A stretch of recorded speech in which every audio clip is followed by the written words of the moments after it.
السلام علیکم ورحمت الله تعالی وبرکاته. حامد و مسلم و بعد. یو محترم رور پوښتنه کړې ده چې یاره د خینې لور سره نکاح جایزه ده او که نه. نو جناب عالی که چېرته د دې سړي دا ښځه ژوندی وي نو بیا خو د دې خینې د لور سره دا نکاح نشي کوی، ځکه په دې کې صریح حدیث دی.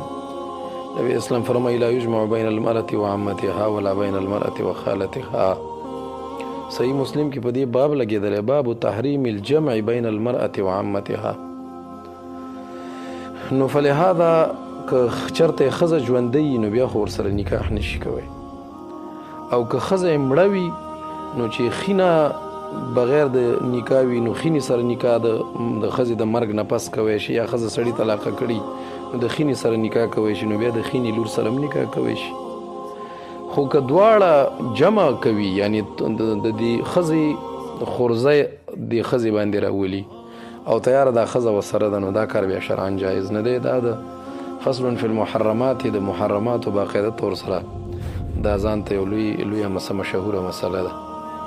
دا مسله نوره ټولو فتاوو لیکلې مړه، امداد الفتاوا لیکلې 2 جلد دی او 315 نمبر صفحه د کتاب النکاح. احسن الفتاوا لیکلې 5 جلد دی او 1 نمبر صفحه د باب المحرمات.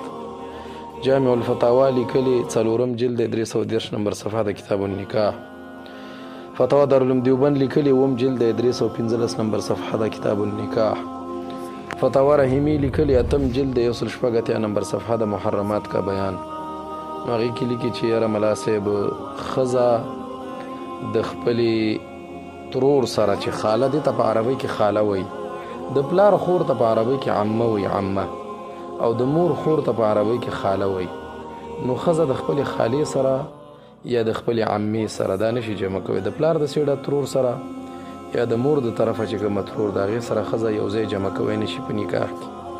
او پاتې شوه که وفات شو یا طلاقه شو نو بیا یو بله کوی شي، بیا څه پکې مسله نشته. السلام علیکم ورحمت